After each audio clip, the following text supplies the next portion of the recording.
I picked up this interesting little deal here off of Amazon. It's a set of two locks made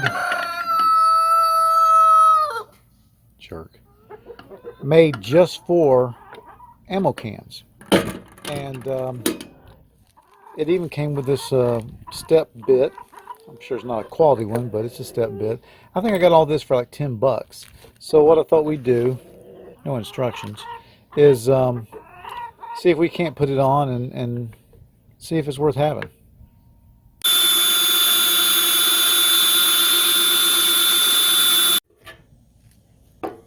Okay, something I discovered is if you don't get the burrs out on this side, you're going to end up with the lock going in and getting all canted.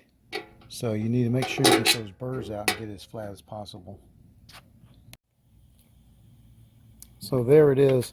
I found with both of these, this one I ended up having to waller out this hole because both of them, even though, you know, I started out with a straight hole, they both tended to move to the right and down.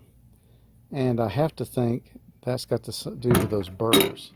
So it's really important to get those burrs totally cleaned up so you don't end up canning your bolt lug, or whatever you want to call it, down. So there's the final piece. I've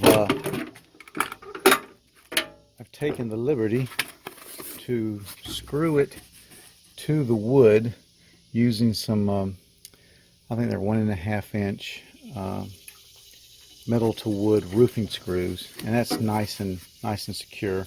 And then I've just thrown some old foam in here as a bit of a cushion.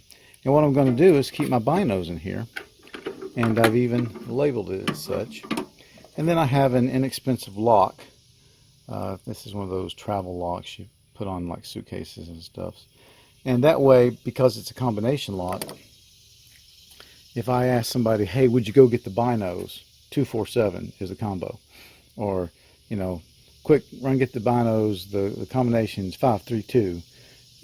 They can do it, or I can do it. Now, I've had these binos out here for a long time in an ammo can and never worried about them being stolen. I'm blessed that where I live, you'd be hard pressed to get in here without somebody or something knowing about you. But I just think it's an extra secure thing, and no matter what you're keeping in here, you can just feel a little more secure knowing that there's a can here that's not going anywhere without a lot of effort, and you can keep it locked and secure. So, you know, if you want to call this a review, for 10 bucks for two of these things, and I think that there's tiered prices. I think you get 4 for 16 bucks. It continues on. If you got an ammo can sitting around, or you can get one, military surplus or something. Matter of fact, I think Harbor Freight sells, you know, a knockoff version of the metal ammo can. But it just gives you one more way to secure something and have a little bit of peace of mind. So, thanks for watching.